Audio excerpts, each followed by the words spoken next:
Welcome back. ഇന്നത്തെ recipe എന്താണെന്ന് എല്ലാവർക്കും തംബ്നെയിൽ കണ്ടപ്പോൾ തന്നെ മനസ്സിലായിട്ടുണ്ടാവും. ഇപ്പോൾ എല്ലാവരും ചെയ്തു നോക്കുന്ന ഒന്നാണ് ഈ ഒരു സദ്യ കേക്ക്. അപ്പോൾ എനിക്കും ഇതൊന്ന് ചെയ്ത് നോക്കണമെന്ന് കരുതി അങ്ങനെ ഒന്ന് ചെയ്ത് നോക്കിയതാണ്. അപ്പോൾ അതിനായിട്ട് ആദ്യം തന്നെ ഞാനിവിടെ ഒരു വനില സ്പോഞ്ച് കേക്ക് ഉണ്ടാക്കിയിട്ടുണ്ട്. ഇത് 10 ഇഞ്ചിൻ്റെ സ്ക്വയർ ടിന്നിൽ 6 മുട്ടയും 1.5 കപ്പ് മൈദയും വെച്ചിട്ട് ചെയ്തെടുത്തതാണ്. അപ്പോൾ ഇതിൻ്റെ ഇൻഗ്രീഡിയൻസ് വേണമെങ്കിൽ ഞാൻ ഡിസ്ക്രിപ്ഷൻ ബോക്സിൽ കൊടുക്കാം. ഇതിനി 3 ലെയറായിട്ട് കട്ട് ചെയ്ത ശേഷം അതിൻ്റെ സൈഡ് ഒന്ന് നീളത്തിലൊന്ന് കട്ട് ചെയ്തിട്ടുണ്ട്. അതിനുശേഷം 2 ലെയർ മാത്രമേ കേട്ടോ ഞാൻ ഈ കേക്കിൽ യൂസ് ചെയ്യുന്നുള്ളൂ. മൂന്നാമത്തെ ലെയർ ഇതേപോലെ കുറച്ച് നീളം കൂട്ടാൻ വേണ്ടി ഇതേപോലെ ഒന്ന് കട്ട് ചെയ്തെടുക്കുന്നുണ്ട്. മൂന്നാമത്തെ ലെയറിൽ നിന്നും ഇതേപോലെയുള്ള 2 പീസ് ഞാൻ കട്ട് ചെയ്തെടുത്തിട്ടുണ്ട്.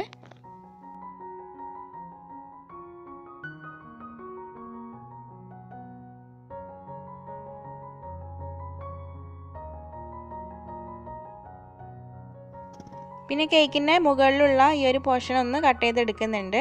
അപ്പോൾ ഇത് നമുക്ക് ആവശ്യമുള്ളതാണ്.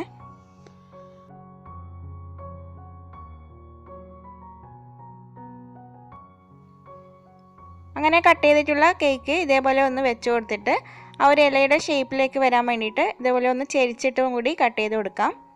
2 ലെയറും ഒന്നിച്ച് വെച്ചിട്ടാണ് കട്ട് ചെയ്തെടുക്കുന്നത്.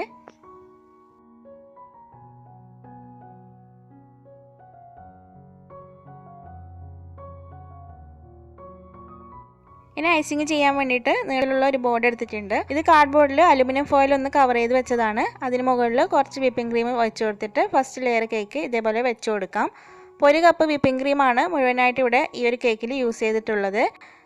ഇത് ഷുഗർ സിറപ്പ് വെച്ച് നന്നായിട്ട് വെറ്റ് ചെയ്ത ശേഷം ക്രീം സ്പ്രെഡ് ചെയ്ത് കൊടുക്കാം. അപ്പോൾ നിങ്ങൾക്ക് ഫില്ലിംഗ് ആയിട്ട് എന്തെങ്കിലും ചേർത്ത് കൊടുക്കണമെങ്കിൽ ചേർത്ത് കൊടുക്കാം. അപ്പോൾ ഞാനിവിടെ ബ്ലൂബെറി ക്രഷ് ചേർത്ത് കൊടുക്കുന്നുണ്ട്. അതിനുശേഷം സെക്കൻഡ് ലെയറും വെച്ച് കൊടുത്തിട്ട് മുഴുവനായിട്ടും ക്രം കോട്ട് ചെയ്തെടുക്കാം.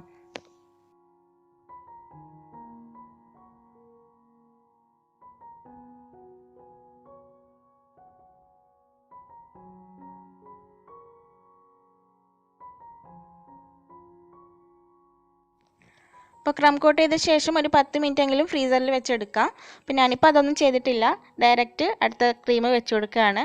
അപ്പോൾ ഈ ഒരു ക്രീമിൽ കുറച്ച് ഗ്രീൻ കളർ ചേർത്ത് കൊടുത്തിട്ടുണ്ട്. ഇനി കേക്ക് നന്നായിട്ടൊന്ന് ഫിനിഷ് ചെയ്തെടുക്കാം.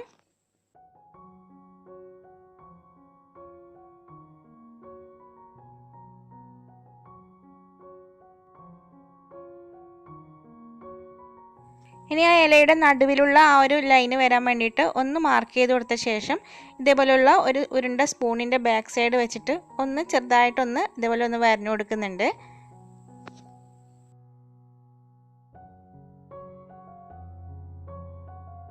ഇനി കുറച്ച് വൈറ്റ് ചോക്ലേറ്റ് ഗനാഷിലേക്ക് ഗ്രീൻ കളർ മിക്സ് ചെയ്ത് വെച്ചതാണ്. ഇനി ഇതൊരു സിലിക്കോണിൻ്റെ ഇതേപോലെയുള്ള ബ്രഷ് വെച്ചിട്ട് ഒന്ന് ക്രോസ് ആക്കിയിട്ട് ഇതേപോലെ ഒന്ന് ലൈൻ ചെയ്ത് കൊടുക്കാം.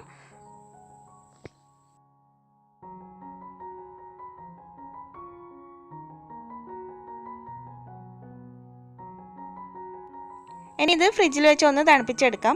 അപ്പോഴേക്കും നമുക്ക് സദ്യക്ക് ആവശ്യമായിട്ടുള്ള ബാക്കിയുള്ള ചേരുവകളൊക്കെ ഒന്ന് ഉണ്ടാക്കി വെക്കാം. പിന്നെ ഞാനിവിടെ കുറച്ച് ആപ്പിൾ ചെറുതായി കട്ട് ചെയ്തതിലേക്ക് കുറച്ച് വിപ്പിംഗ് ക്രീമും പിന്നെ കുറച്ച് യെല്ലോ കളറും ചേർത്തിട്ട് ഒന്ന് മിക്സ് ചെയ്ത് വെക്കുന്നുണ്ട്. അപ്പോൾ ഇതൊരു പൈനാപ്പിൾ പച്ചടിയുടെ ലുക്കിലായിട്ടുണ്ട്. അപ്പോൾ ഈ ആപ്പിൾ ചേർക്കുന്ന വിദ്യ എനിക്ക് യമ്മി മലബാർ എന്നുള്ള ചാനലിൽ നിന്ന് കിട്ടിയതാണ്. ബാക്കിയുള്ളതൊക്കെ ഒരു കേക്കിൻ്റെ പീസ് വെച്ചിട്ട് തന്നെയാണ് ചെയ്യുന്നത്. അപ്പോൾ അങ്ങനെ ചെയ്യുമ്പോൾ ഒന്ന് കുഴഞ്ഞു പോവുകയാണ് ചെയ്യുന്നത്. ഇതാകുമ്പോൾ നല്ല കറക്റ്റായിട്ട് നമുക്ക് കിട്ടുന്നുണ്ട്. അപ്പോൾ കാടൻ ഉണ്ടാക്കാൻ വേണ്ടിയിട്ട് ഇതേപോലെ തന്നെയാണ് ചെയ്യുന്നത്. കുറച്ച് വിപ്പിംഗ് ക്രീമും ആപ്പിളും ഒന്ന് മിക്സ് ചെയ്ത് വെച്ചതാണ്. ഇനി കുറച്ച് വൈറ്റ് ചോക്ലേറ്റ് ഗനാഷിലേക്ക് ഓറഞ്ച് കളർ ഒന്ന് മിക്സ് ചെയ്തിട്ട് കേക്കിൻ്റെ നീളത്തിലുള്ള പീസ് ഇട്ട് കൊടുത്തിട്ട് ഒന്ന് കവർ ചെയ്തെടുക്കുന്നുണ്ട്. അപ്പോൾ അവിയലിലും പിന്നെ സാമ്പാറിലൊക്കെ ഉള്ള ആ ഒരു ക്യാരറ്റിൻ്റെ ലുക്ക് കിട്ടാൻ വേണ്ടിയിട്ടാണ് ഇതേപോലെ ചെയ്തെടുക്കുന്നത്.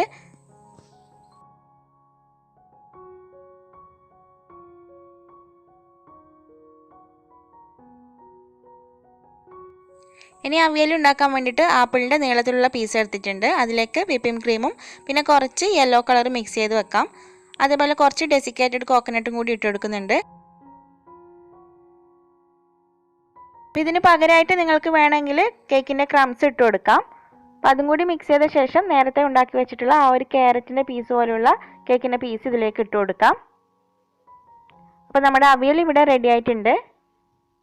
ഇനി കൂട്ടുകറി ഉണ്ടാക്കാൻ വേണ്ടിയിട്ട് കുറച്ച് ചോക്ലേറ്റ് ചിപ്സ് എടുത്തിട്ടുണ്ട്.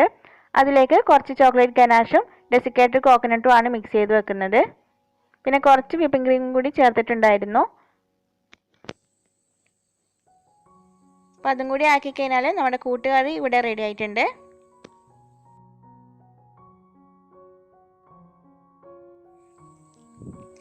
ഇനി തോരൻ ഉണ്ടാക്കാം. അപ്പം അതിനായിട്ട് കേക്കിൻ്റെ ക്രംസിലേക്ക് കുറച്ച് യെല്ലോ കളർ ചേർത്ത് ഒന്ന് മിക്സ് ചെയ്ത് വെക്കുകയാണ്. ഈ തോരനിലേക്ക് കടുക് പോലെ വരാൻ വേണ്ടിയിട്ട് ചോക്ലേറ്റ് ഗ്രേറ്റ് ചെയ്തിട്ട് ഫ്രീസറിൽ വെച്ചതിന് ശേഷം ഒന്ന് പൊടിച്ചിട്ടും കൂടി ഇട്ട് കൊടുത്തിട്ടുണ്ടായിരുന്നു. ഇനി ശർക്കര വരട്ടിയാണ് ഉണ്ടാക്കുന്നത്. അതിനായിട്ട് നേരത്തെ കേക്കിൻ്റെ മുകളിൽ നിന്നും കട്ട് ചെയ്തിട്ടുള്ള ആ ഒരു പീസാണിത്. ഇതിലേക്ക് കുറച്ച് ഷുഗർ സിറപ്പ് വെച്ചിട്ട് ഒന്ന് വെറ്റ് ചെയ്തിട്ട് ആ ഒരു ശർക്കര വരട്ടിയുടെ ഷേപ്പിലേക്ക് ആക്കിയെടുക്കുകയാണ്. അപ്പോൾ ഇത് ഷുഗർ സിറപ്പിന് പകരമായിട്ട് നിങ്ങൾക്ക് വേണമെങ്കിൽ ഗനാഷ് യൂസ് ചെയ്യാം.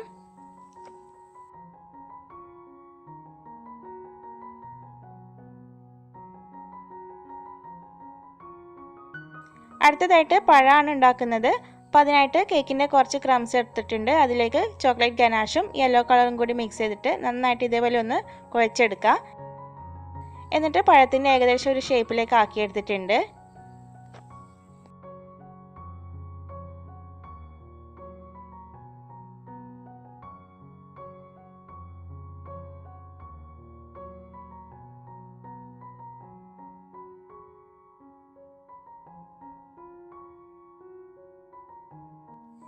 ഇനി കുറച്ച് ചോക്ലേറ്റ് ഗനാഷ് എടുത്തിട്ട് കേക്കിൻ്റെ ആ മുകളിലുള്ള ആ ഭാഗത്തും താഴെയും പിന്നെ മുകളിൽ അവിടെ ഇവിടെ ആയിട്ട് ഇതേപോലെ ഒന്ന് ആക്കി കൊടുക്കാം.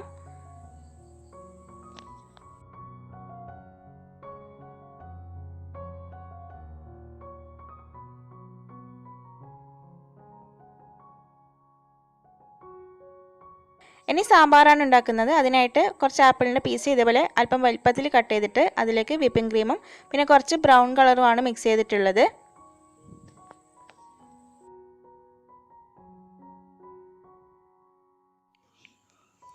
ഇനി സദ്യ വിളമ്പി തുടങ്ങാം. അപ്പോൾ ആദ്യം ഉപ്പിന് പകരമായിട്ട് ഇട്ട് കൊടുക്കുന്നത് പൊടിച്ച പഞ്ചസാരയാണ്. പിന്നെ പുളിയിഞ്ചിക്ക് പകരമായിട്ട് ചേർത്ത് കൊടുക്കുന്നത് ചോക്ലേറ്റ് ഗനാഷാണ്. അടുത്തതായിട്ട് അച്ചാറിന് പകരം ബ്ലൂബെറി ക്രഷാണ് ചേർത്ത് കൊടുക്കുന്നത്.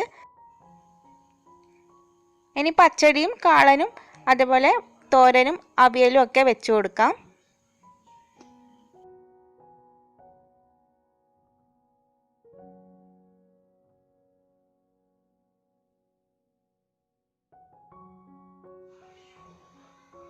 അപ്പം നടുവിലായിട്ടാണ് കൂട്ടുകറി വെച്ച് കൊടുക്കുന്നത്. ഇനി ശർക്കര വരട്ടിയും ഉപ്പേരിയൊക്കെ വെച്ച് കൊടുക്കേണ്ടത് ആ ലൈനിന് താഴെയാണ്. പക്ഷെ ഞാൻ ആദ്യം അത് മുകളിലാണ് വെച്ച് കൊടുത്തത്. അപ്പോൾ ഉപ്പേരി ഉണ്ടാക്കാൻ വേണ്ടിയിട്ട് ഇവിടെ ആപ്പിൾ ചെറിയ പീസാക്കിയിട്ട് റൗണ്ടിൽ കട്ട് ചെയ്ത ശേഷം കുറച്ച് ചോക്ലേറ്റ് ഗനാഷ് നടുവിൽ ഇതേപോലെ ആക്കി കൊടുത്തതാണ്. പിന്നെ പഴവും കൂടി വെച്ച് കൊടുത്തിട്ടുണ്ട്. പിന്നെ പപ്പടം ഒറിജിനലാട്ടോ. ഇനി ചോറിന് പകരമായിട്ട് കേക്കിൻ്റെ ക്രംസാണ് ഇട്ട് കൊടുക്കുന്നത്. അതിന് മുകളിൽ സാമ്പാർ ഒഴിച്ചു കൊടുക്കാം.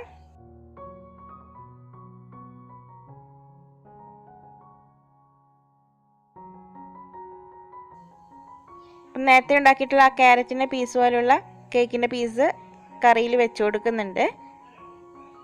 പിന്നെ കുറച്ച് ചോക്ലേറ്റ് ഗ്രേറ്റ് ചെയ്തത് കടുക് പോലെ തോന്നാൻ വേണ്ടിയിട്ട് പച്ചടിയിലും കാളനിലും ഒക്കെ ഇതേപോലെ ഇട്ട് കൊടുക്കുന്നുണ്ട്. അപ്പം നമ്മുടെ സദ്യ കേക്ക് ഇവിടെ റെഡി ആയിട്ടുണ്ട്. അപ്പം എല്ലാവർക്കും എൻ്റെ ഹൃദയം നിറഞ്ഞ ഓണ ആശംസകൾ. വീഡിയോ ഇഷ്ടമായിട്ടുണ്ടെങ്കിൽ ലൈക്ക് ചെയ്യാനും ഷെയർ ചെയ്യാനും ചാനൽ സബ്സ്ക്രൈബ് ചെയ്യാതെ ആരെങ്കിലും വീഡിയോ കാണുന്നുണ്ടെങ്കിൽ പ്ലീസ് ഒന്ന് സബ്സ്ക്രൈബ് ചെയ്യാനും മറക്കരുത്. അപ്പോൾ മറ്റൊരു ദിവസം നല്ലൊരു റെസിപ്പിയുമായി വീണ്ടും കാണാം. Thanks for watching.